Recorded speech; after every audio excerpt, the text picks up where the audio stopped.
My name is Nathan Wilson, and I'm 35 years old. As a software engineer, I thought I had everything figured out, especially my 7-year marriage to Rebecca. We had what everyone called the perfect life in our suburban Chicago home. That all changed when I found strange white stains on her clothes after her last business trip. Something felt off, and my instinct screamed that those stains weren't what she claimed. Before I tell you how my perfect marriage collapsed overnight, let me know where you're watching from. Hit that like and subscribe button if you've ever had that gut feeling something wasn't right in your relationship. I met Rebecca during our junior year at Northwestern University. We were both in the computer science department, though she was focusing more on the business applications while I was deep into programming. I still remember the first time I saw her in our advanced algorithms class. She wore a blue Northwestern sweater and had this way of tucking her hair behind her ear when she was concentrating. I found it incredibly endearing. Our connection was immediate. After class, we ended up talking for 3 hours at the campus coffee shop about everything from binary search trees to our favorite sci-fi movies. We both loved Interstellar, and could quote it line by line. Rebecca had this infectious laugh that made everyone around her smile. Her intelligence and quick wit captivated me from day one. We dated for 2 years before I proposed.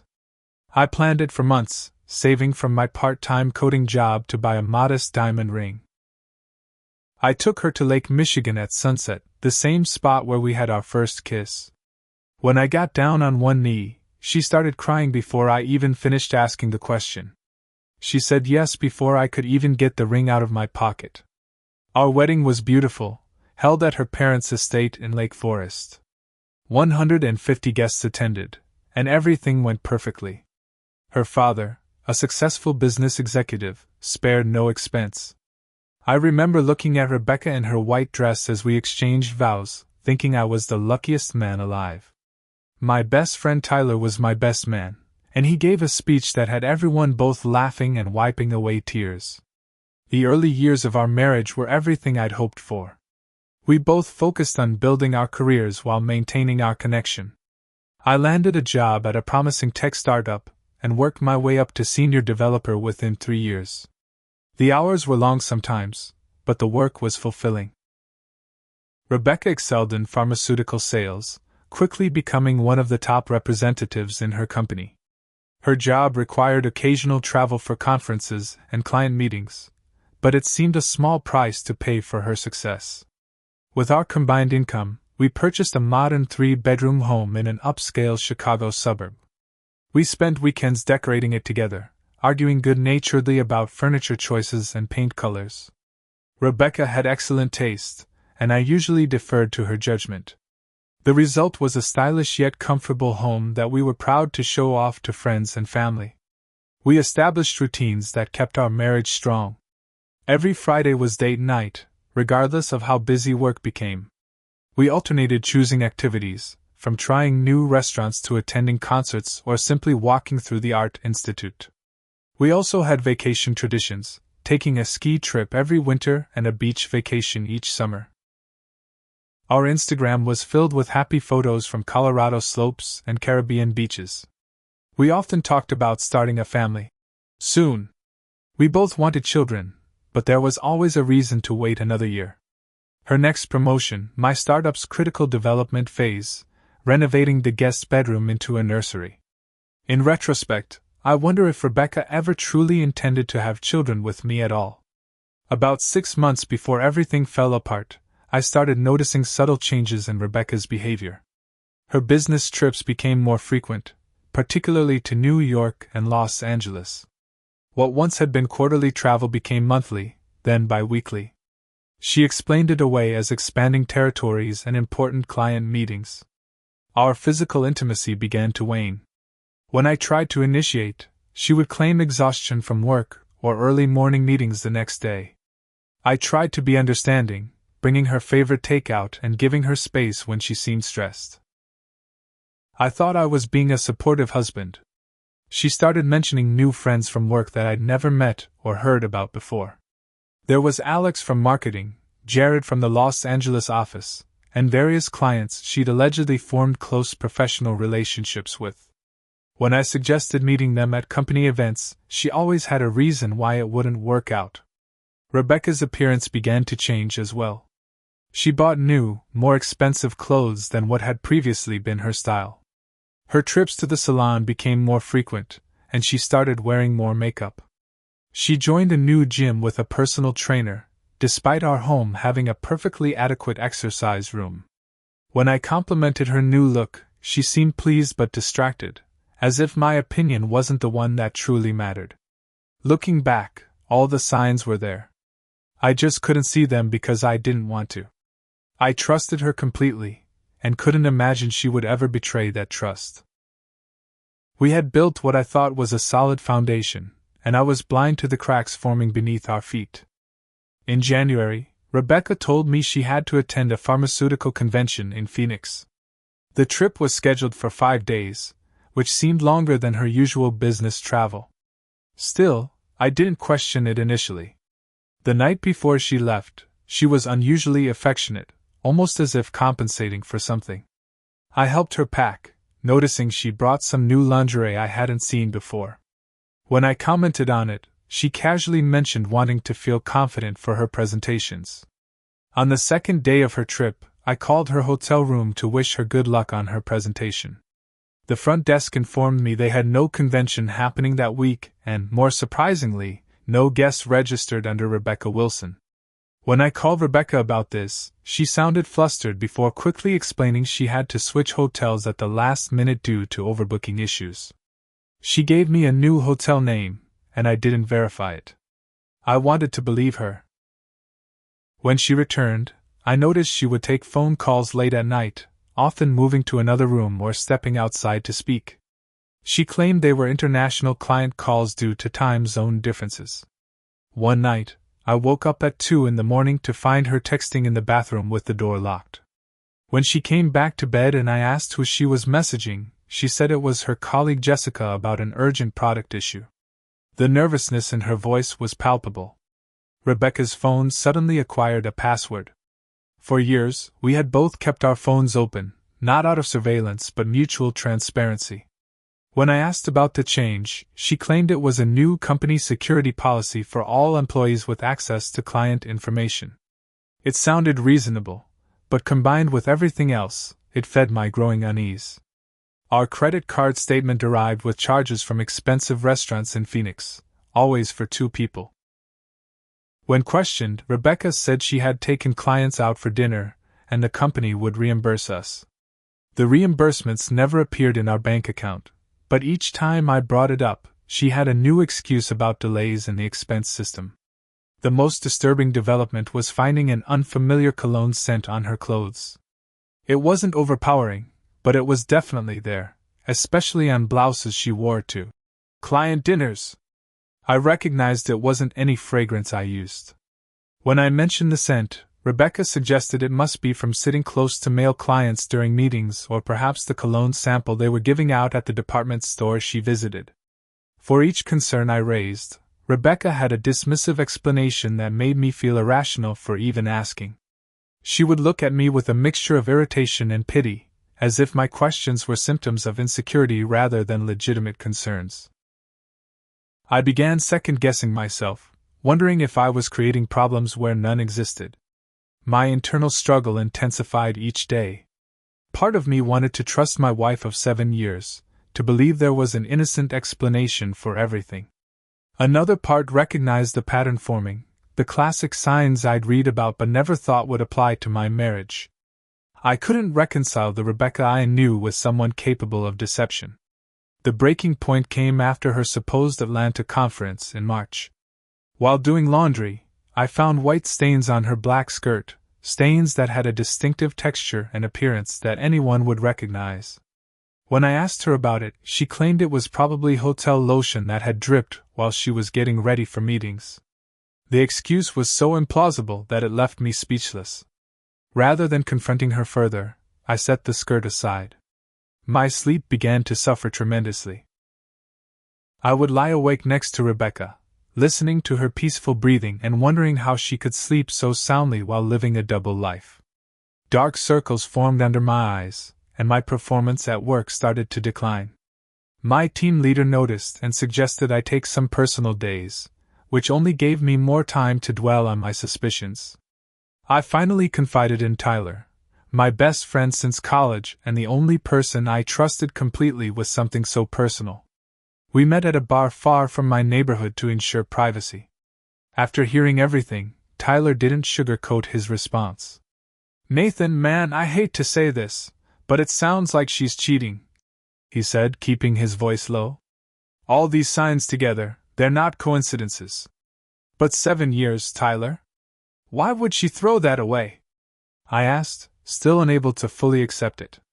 "You need to know for sure before you confront her," he advised. "Otherwise, she'll just deny everything and make you feel crazy for asking." When I returned home that evening, Rebecca questioned where I'd been with unusual intensity.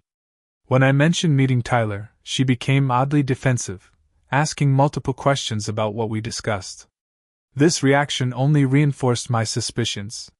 Why would she care so much about a casual meeting with my friend unless she feared what I might have learned or shared?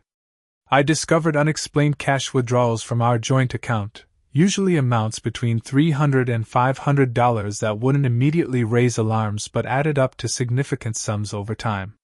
When I asked about them, Rebecca claimed they were for office gift collections, cash tips during business travel, or small gifts for clients that didn't need receipts.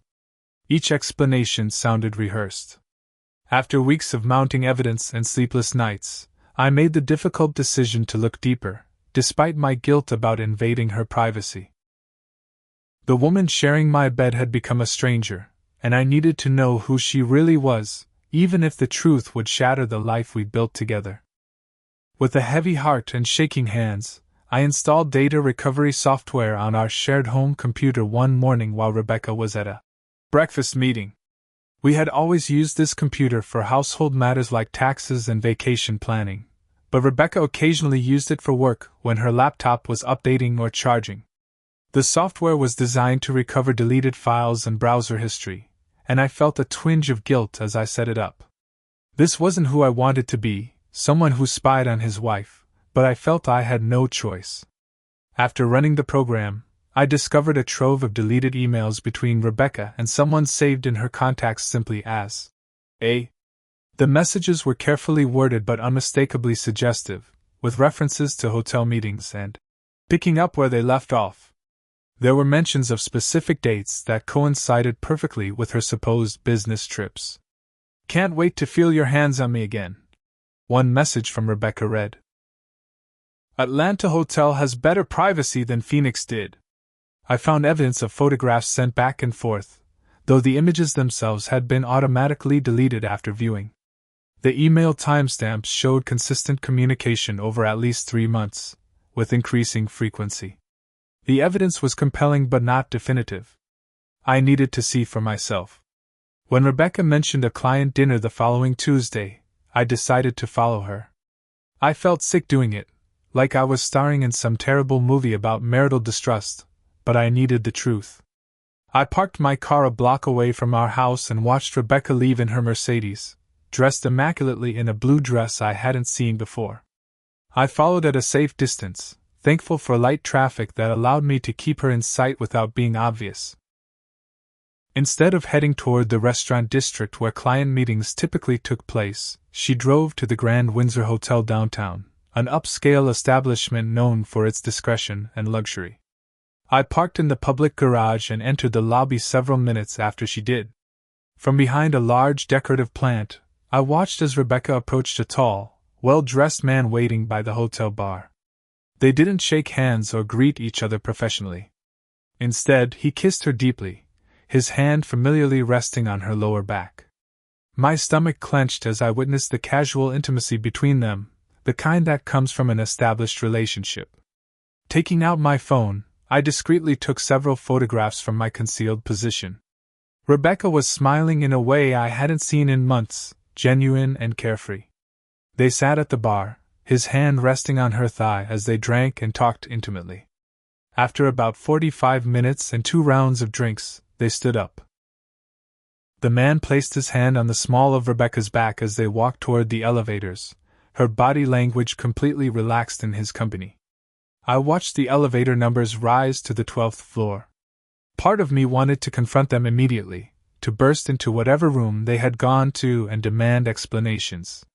But another part, perhaps the rational one, knew that would only give Rebecca the opportunity to paint me as unstable and controlling. I needed more evidence, as painful as it was to collect. I returned to my car and broke down completely. 7 years of marriage, all the plans we'd made, the life we'd built, it was all based on a lie. I sobbed until my throat was raw, hitting the steering wheel in frustration. A security guard approached to check if I was okay, and I had to compose myself enough to drive away. The next day, while Rebecca was at work, I took the stained black skirt to MedTest Labs, a private testing facility in the next town over.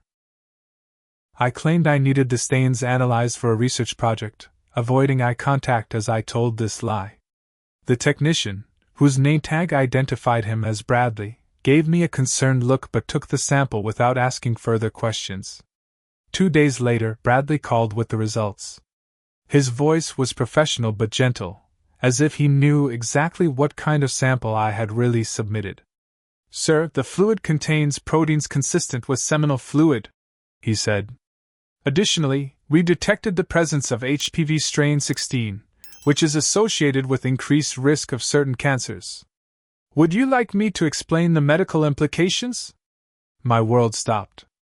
Not only had Rebecca been intimate with someone else, but she'd potentially been exposed to a cancer-causing STD. Despite my anger and hurt, my first thought was concern for her health. Did she know? Was she receiving treatment? And then the realization hit me: if she had been infected, she might have passed it to me as well. I scheduled an urgent appointment with my doctor, explaining the situation as clinically as I could to hide my emotional turmoil. The examination and tests were uncomfortable both physically and psychologically. The doctor explained that certain high-risk HPV strains could lead to various cancers, including cervical cancer in women and throat or penile cancer in men. The waiting period for results was excruciating. When my results came back negative, the relief was overwhelming. We hadn't been intimate frequently in recent months, which now seemed like a blessing in disguise. But my relief quickly gave way to a new dilemma. Should I warn Rebecca about her potential health risk, despite her betrayal? The decent human being in me said yes, of course. She needed to know for her own health. But another part of me wondered if she already knew, if this was information she had deliberately kept from me.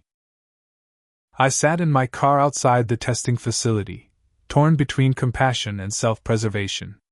If I told Rebecca about the STD, I would have to reveal how I knew, which would alert her to my investigation before I had the full picture. Yet keeping silent about a health risk felt wrong, regardless of what she had done. I decided to dig deeper before making any decisions, hoping to discover whether she was already aware of her condition. The next phase of my investigation took me into digital territory I had never expected to explore. While Rebecca was attending an all-day conference, I accessed her cloud storage through our shared family computer. We had set up the account years ago to back up family photos and important documents, but I noticed the storage space had been increasing steadily over the past year without any new family content being added. I found a folder labeled simply "Personal" that required an additional password. Using a password recovery tool, I was able to access it after several attempts. What I found inside shattered any lingering hope that this might all be a misunderstanding. The folder contained dozens of videos, meticulously organized by date and name. With trembling hands, I clicked on one from 6 months earlier. The videos showed Rebecca with a man I didn't recognize in what appeared to be a hotel room. I quickly closed it, feeling physically ill, but forced myself to open another from a more recent date. This one featured a different man. After sampling several more videos, a horrifying pattern emerged. Rebecca had been with at least 4 different partners over the past 2 years, and had recorded many of their encounters. But the true devastation came when I discovered a subfolder containing medical documents. Among them was an email exchange between Rebecca and her doctor from 6 months ago, confirming a positive test for HPV strain 16 and discussing treatment options.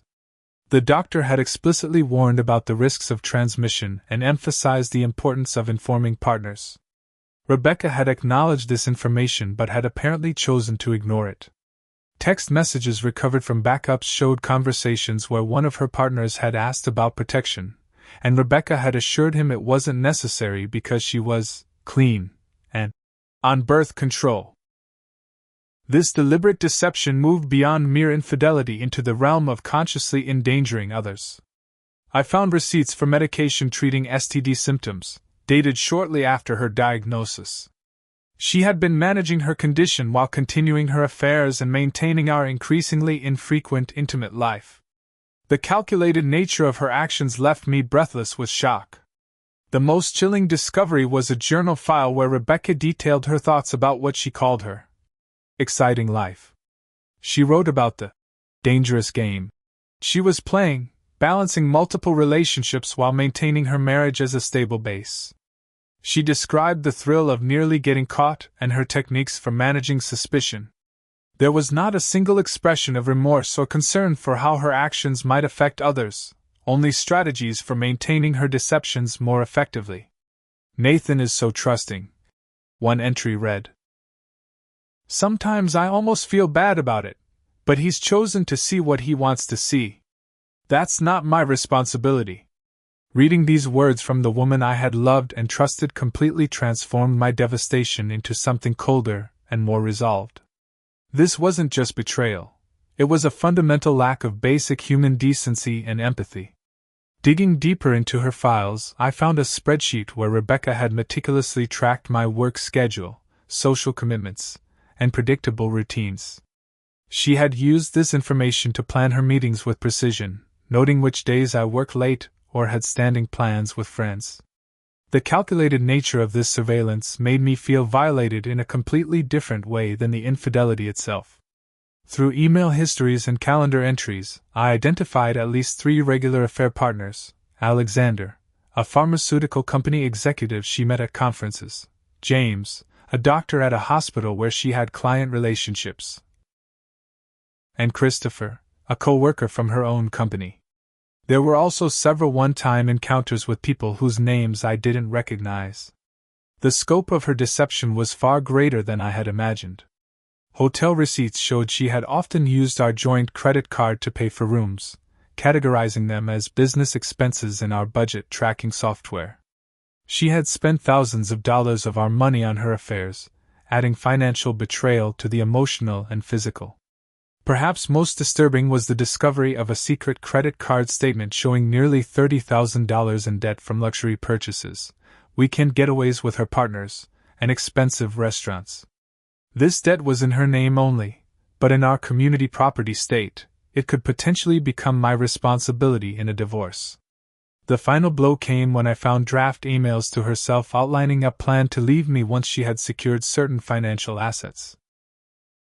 The plan included transferring money from our joint accounts to her private one, timing the divorce filing to coincide with an expected bonus from my company, and positioning herself as the victim of an emotionally distant marriage to gain sympathy in settlement negotiations. Need to document instances of N working late. One note read.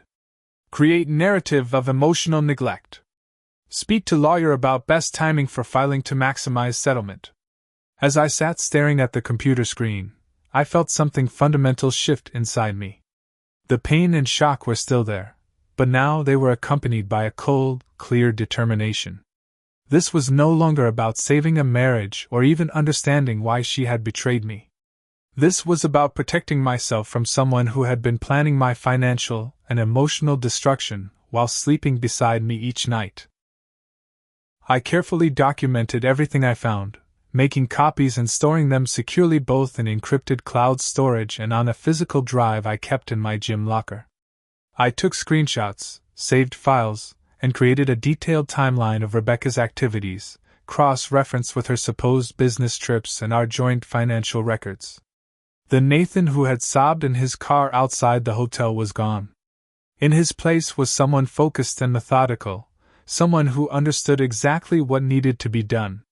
Rebecca had taught me a valuable lesson about trust, and I was going to show her just how well I had learned it. After gathering all the evidence, I decided a carefully planned confrontation was necessary. I didn't want to lose control emotionally and give Rebecca any advantage. I chose Vincent's, an upscale Italian restaurant where we had celebrated numerous anniversaries, as the location. It was public enough to prevent a scene but private enough for a serious conversation. I made reservations for 7:30 on a Tuesday evening, telling Rebecca I wanted to discuss our future together. She seemed pleased by the invitation, perhaps thinking it was a romantic gesture to rekindle our connection. I watched her prepare for the evening, applying makeup and choosing a black dress I had once complimented her on. The casual way she hummed while getting ready, as if she wasn't living a complete lie, made my stomach turn. Still, I maintained my composure, complimenting her appearance as we left the house. At the restaurant, we were seated at a corner table with relative privacy. I ordered a bottle of her favorite Cabernet Sauvignon, and we made small talk about work and upcoming events as we looked over the menus. To anyone observing us, we would have appeared to be a normal couple enjoying a nice dinner out. Rebecca seemed relaxed, unaware of the conversation about to unfold. After ordering our meals, I steered the conversation toward our relationship. "I've been thinking a lot about us lately," I began carefully. "About our future plans, the family we talked about starting." Rebecca smiled, though it didn't quite reach her eyes. "I've been thinking about that too. Maybe after my next promotion we can start trying. The timing hasn't been right with how busy work has been. I've noticed you've been traveling a lot," I said, keeping my tone conversational. "Those pharmaceutical conferences must be important for your career." A flicker of something, perhaps wariness, crossed her face. "They are. The connections I make at those events are crucial for my advancement." I nodded, taking a sip of wine before continuing. "I've been wondering if there's something else we should talk about, though. I feel like there's been distance between us lately." Rebecca's posture stiffened slightly. "What do you mean by distance?" "We're both just busy with our careers, Nathan. That's normal for couples at our stage." "Is it just our careers causing the distance?" I asked, still maintaining a calm demeanor. "Or is there something else happening that I should know about?" Her eyes narrowed almost imperceptibly. "What exactly are you asking me, Nathan?" This was the moment of truth. I took a deep breath. "I'm asking if you're being faithful to our marriage, Rebecca." The change in her expression was immediate. Her face flushed with what appeared to be anger rather than guilt or shame. "How dare you ask me that? After everything I've done for our relationship?" "I work incredibly hard, and this is the thanks I get, accusations of cheating?" "I'm not accusing," I said, though of course I was. "I'm asking a question based on changes I've observed. The late-night calls, the new passwords, the business trips that don't seem to align with actual business events." Rebecca's defensive reaction escalated quickly. "So you've been spying on me? Checking up on my work schedule? That's controlling behavior, Nathan. I'm worried about where this is coming from." I remained outwardly calm despite the growing tension. "I know about Phoenix, Rebecca. And Atlanta. And the Grand Windsor Hotel here in Chicago." Her face paled slightly before her defensive mask slipped back into place. "I don't know what you think you know, but you're obviously going through something. Maybe you should talk to someone about these paranoid thoughts. This attempt to gaslight me might have worked months ago, but not anymore. I saw you, Rebecca, at the Grand Windsor with a man who definitely wasn't a client, unless pharmaceutical clients typically greet you with intimate kisses and take you to hotel rooms." For a moment, she seemed genuinely shocked that I had this information. Then her strategy shifted. "You followed me? You actually stalked me? Do you have any idea how unstable that makes you sound?" I decided to play my strongest card. "I know about the HPV diagnosis, Rebecca." This stopped her cold. Her eyes widened, and for the first time, she seemed at a loss for words. When she finally spoke, her voice had lost its defensive edge and taken on a dangerous quiet. "You went through my private medical records? That's illegal, Nathan. What's illegal is knowingly exposing someone to an STD without informing them," I countered. Which is exactly what you've been doing, not just with me but with multiple partners. The shock on her face transformed into anger. You had no right to invade my privacy like that. My medical information is confidential. Your medical condition became my business when you put my health at risk, I said, struggling to keep my voice down. How could you not tell me about something that serious? Our sex life has been practically non-existent for months. She snapped. Don't pretend this is about your health concerns. And whose choice was that? I asked. You've been avoiding intimacy with me while actively pursuing it with others. Rebecca leaned forward, her voice low and intense. You want to know why? Because you bored me, Nathan. Your predictable routines, your endless talk about programming problems, your idea of excitement being a new sci-fi movie. Did you ever consider that I needed more than what you were offering? Her words were designed to hurt, and they did, but not in the way she intended. They only confirmed that the woman I thought I knew had never really existed. If you were unhappy, you could have talked to me, I said. We could have worked on things, or if it was truly unsalvageable, we could have ended the marriage honestly. Instead, you chose to live a double life and put my health at risk. Rebecca scoffed. Oh, please don't be so dramatic. HPV is common, and the high-risk strains only occasionally lead to cancer. My doctor is monitoring it. Your doctor explicitly told you to inform your partners, I said. You made a conscious choice not to do that. She shrugged, showing a callousness that stunned me. I made a judgment call based on statistical risk. You're fine, aren't you? By pure luck, I said. And what about the others? Did Alexander, James, and Christopher make informed decisions about their health risks? Rebecca's eyes flashed with genuine alarm at the mention of specific names. You've really gone off the deep end with this investigation of yours. Do you have any idea what this kind of accusation could do to my reputation? To my career? Your reputation? I repeated incredulously. You've been living a complete lie, and you're worried about your reputation? If you try to ruin me with these allegations, I'll destroy you, she said, her voice deadly serious. I'll take everything in the divorce. Your savings, the house, even your precious startup shares. And I'll make sure everyone knows you had a mental breakdown and became obsessively controlling. I stared at her, trying to reconcile this threatening stranger with the woman I had married. Is that what this has all been about? Setting yourself up to take everything when you eventually left? Don't be pathetic. She spat. This conversation is over. I'm going home to pack some things. I suggest you find somewhere else to stay tonight. And Nathan? If you contact any of my colleagues or friends with these delusional accusations, you'll regret it. Rebecca stood up, grabbed her purse, and walked out of the restaurant without a backward glance, leaving me with an untouched meal and a half-empty bottle of wine. What she didn't know was that my phone had been recording our entire conversation from my jacket pocket, capturing every threat and implicit admission. As I paid the bill, I felt strangely calm. The confrontation had gone exactly as I had anticipated, perhaps even better. Rebecca had revealed her true nature more explicitly than I could have hoped, giving me recorded evidence of her knowledge about the STD and her threats regarding the divorce. In trying to intimidate me, she had handed me powerful ammunition for what was to come. The morning after our restaurant confrontation, I contacted Jennifer Blackwell, reportedly the best divorce attorney in Chicago. Her firm specialized in high-conflict divorces involving significant assets, and she had a reputation for being both ethical and ruthlessly effective. Her earliest available appointment was 3 days out, which gave me time to organize my evidence and prepare financially. Mr. Wilson, I appreciate your thoroughness, Jennifer said as she reviewed the documentation I had brought to her office. Most clients come to me with suspicions but little concrete evidence. You've assembled an impressive case.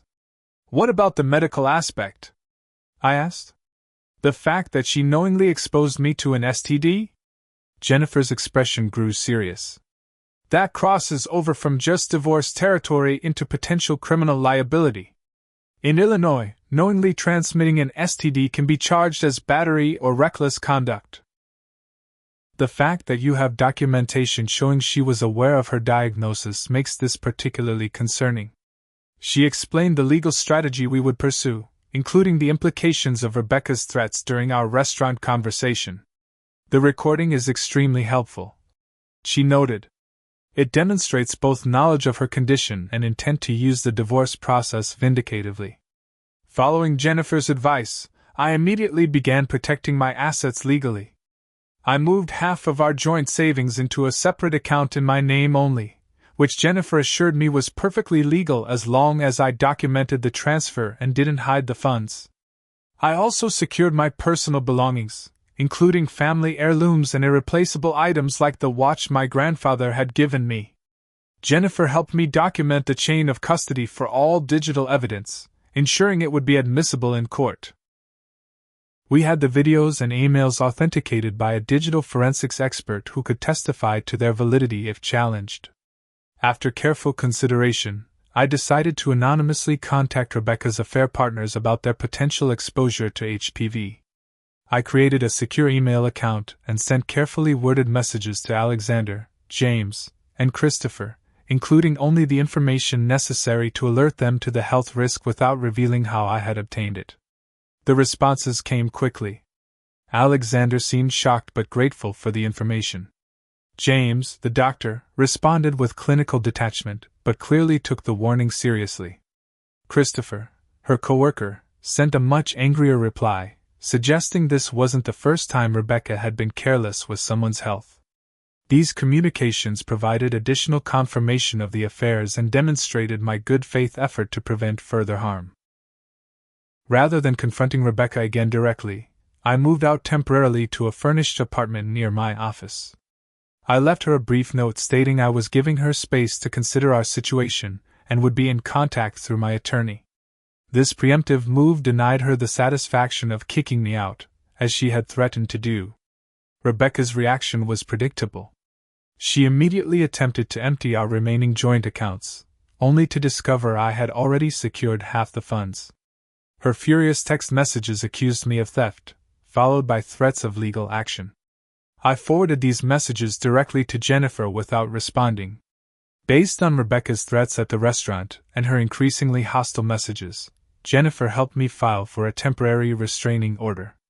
The judge granted it based on the recorded threats and the pattern of erratic behavior, giving me additional legal protection as we proceeded. I notified Rebecca's workplace about the potential legal issues involving her misuse of company resources, specifically how she had fraudulently reported personal travel with affair partners as business expenses. I was careful to frame this as a required disclosure for the upcoming divorce proceedings rather than an attempt at retaliation. Her pharmaceutical company took the allegations seriously, particularly given their strict ethics policies, and placed her on administrative leave pending an internal investigation. Throughout this process, I maintained detailed records of every interaction with Rebecca, every legal step taken, and every expense incurred. Jennifer praised my methodical approach, noting that many clients let emotions derail their case. "Your restraint is commendable, Nathan," she said during one of our preparation meetings. "Many clients in your position would have taken more directly vindictive actions that ultimately undermine their legal position." I wasn't motivated by vindictiveness, despite the pain Rebecca had caused. My goal was justice and self-preservation, not revenge. I wanted to emerge from this nightmare with my dignity, financial security, and health intact. The fact that Rebecca would face consequences for her actions was simply the natural result of her own choices. As the divorce filing date approached, Rebecca made increasingly desperate attempts to regain control. She sent mutual friends to plead her case, claiming I had misunderstood everything and was destroying our marriage over paranoid delusions. She attempted to access my personal email accounts and even showed up at my workplace one afternoon, causing a scene that required security intervention. Each incident was documented and added to our growing file. The most surprising development came when Rebecca's mother, Eleanor, contacted me directly. Unlike her daughter, Eleanor had always been a straightforward, ethical person who valued honesty above all else. "Nathan, I don't know exactly what's happening between you two," she said during our phone call. "But I know my daughter, and I've seen concerning patterns in her behavior since she was young. Whatever she's done, I want you to know that her father and I support your pursuit of the truth."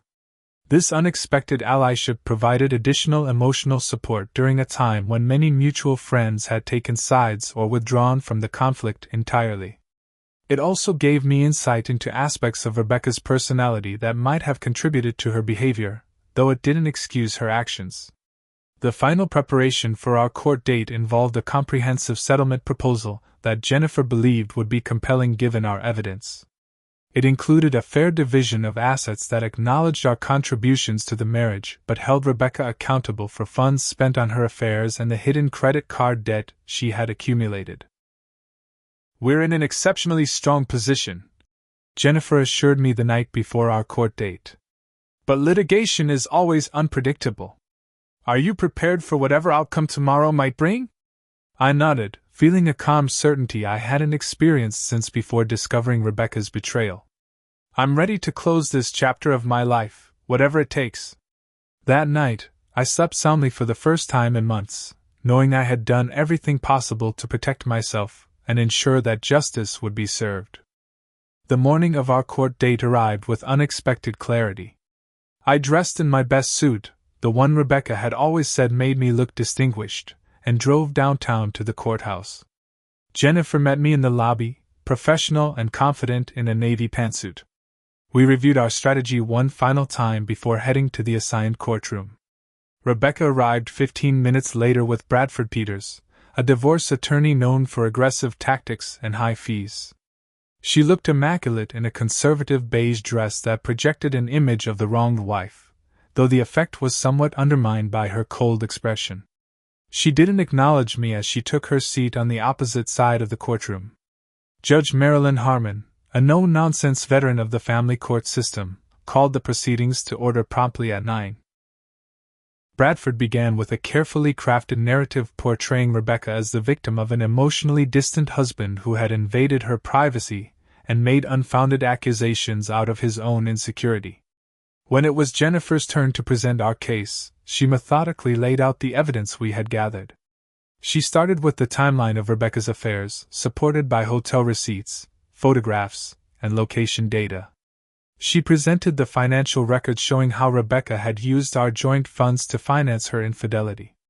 The medical records and Rebecca's knowledge of her HPV diagnosis were presented with particular emphasis on the ethical implications.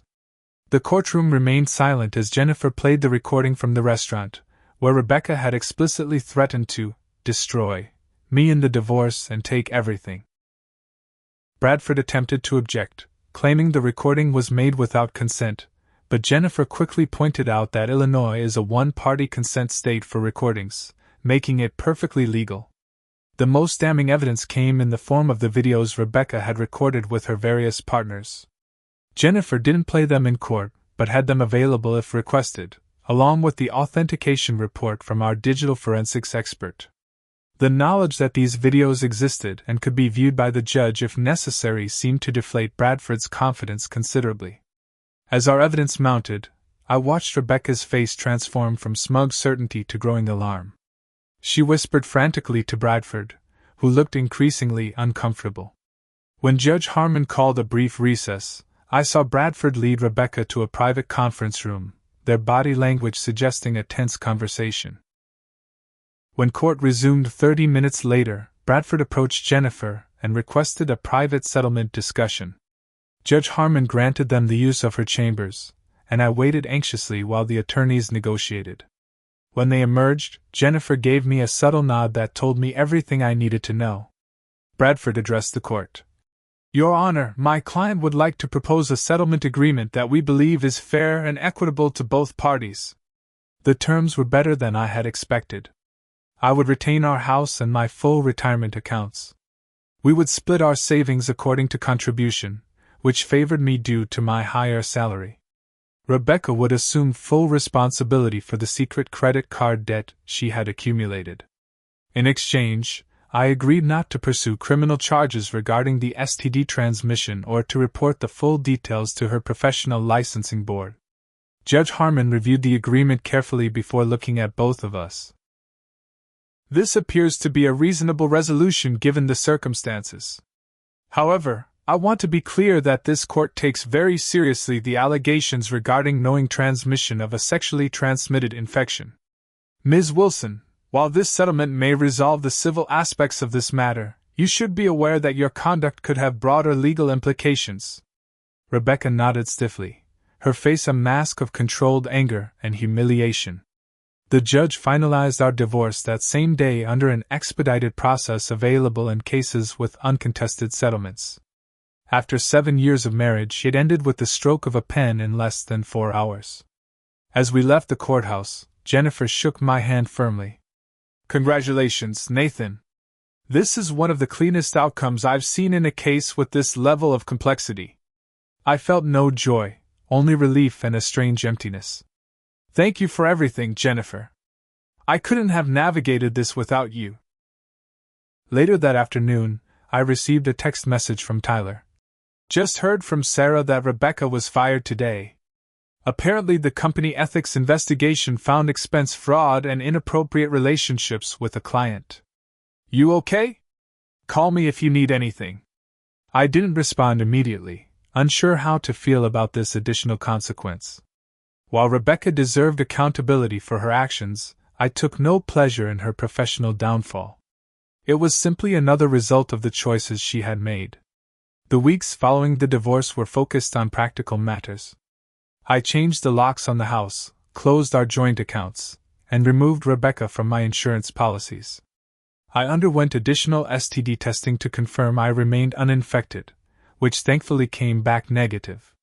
The doctor recommended regular monitoring given the exposure risk, which was a sobering reminder that the effects of Rebecca's betrayal would linger long after our legal ties were severed.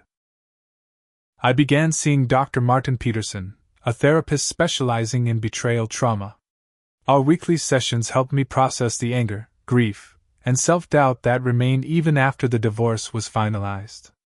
What you're experiencing is normal, Dr. Peterson assured me during one particularly difficult session. You're grieving not just the end of your marriage, but the person you thought you knew and the future you had planned together. I keep asking myself how I missed the signs, I admitted. Were there red flags from the beginning that I ignored? Rebecca was deliberately deceptive, he replied. Don't confuse being trusting with being naive. Trust is a necessary component of healthy relationships. The problem wasn't your willingness to trust, it was her violation of that trust. These conversations gradually helped me rebuild my self-confidence and ability to trust my own judgment. I reconnected with friends I had somewhat neglected during my marriage, particularly Tyler and his wife Sarah, who provided consistent support throughout the healing process. 6 months after the divorce, I felt ready to consider dating again, though the prospect was intimidating. Sarah introduced me to her colleague Olivia, a pediatric nurse with a warm smile and direct manner that I found refreshing after years of Rebecca's manipulation. Our first date was simple coffee at a local cafe. I was nervous and probably talked too much about safe topics like movies and books. At one point, Olivia gently interrupted my rambling about the latest science fiction novel I'd read. Nathan, she said with a kind smile, I know about your divorce. Sarah told me the basics. I appreciate you trying to keep things light, but it's okay to acknowledge that you're coming out of a difficult situation. I'm not expecting you to be completely over it or pretending it never happened. Her honesty and understanding broke through some of the walls I had built. For the first time since discovering Rebecca's betrayal, I felt a genuine connection with someone new, a possibility that life could hold good surprises as well as bad ones. We began dating casually, taking things slowly with clear communication about expectations and boundaries. Olivia had her own past relationship wounds, and we both valued transparency above all else. When we eventually became intimate, we had straightforward conversations about health and safety that Rebecca had deliberately avoided. 1 year after my divorce was finalized, I found myself sitting on the lakefront where I had once proposed to Rebecca, reflecting on everything that had happened. The anger that had sustained me through the divorce process had largely dissipated, replaced by a cautious optimism about the future. I had learned painful but valuable lessons about the importance of self-respect and the courage to walk away from toxic situations, no matter how much history or emotional investment they contained. I realized that true forgiveness wasn't about excusing Rebecca's actions or wishing her well. It was about freeing myself from the burden of resentment that would only hold back my own healing. I would never understand all her motivations or how she justified her behavior to herself. I didn't need to. What mattered was that I had survived, protected myself, and was building a new life based on authentic connections and honest communication. As the sun set over Lake Michigan, I sent a silent thought of gratitude to the version of myself who had found the strength to investigate the truth, despite how painful it was. Trusting my instincts and acting on them had saved me from years more deception and potentially protected my health from serious consequences. The experience had changed me fundamentally. I was more cautious but also more authentic, unwilling to accept less than I deserved in relationships. The boundaries I now maintained weren't walls built from fear but healthy guidelines founded on self-respect and hard-won wisdom. Life after betrayal wasn't about becoming cynical or mistrustful. It was about moving forward with clearer vision, recognizing that while we can't control others' actions, we always have choices about how we respond and what we accept in our lives. I stood up and took one last look at the water before turning toward home, toward a future that remained unwritten but full of possibilities that were mine to explore on my own terms. Have you ever had to make the difficult choice between confronting an uncomfortable truth or staying in a comfortable illusion? I'd love to hear your stories in the comments below. Sometimes the hardest decisions lead to the greatest growth. If this story resonated with you, please like, subscribe, and share it with someone who might need to hear that there's life after betrayal. Thank you for listening to my journey, and remember that your intuition is often trying to tell you something important. Don't ignore those red flags like I initially did. Take care of yourselves, and I'll see you in the next video.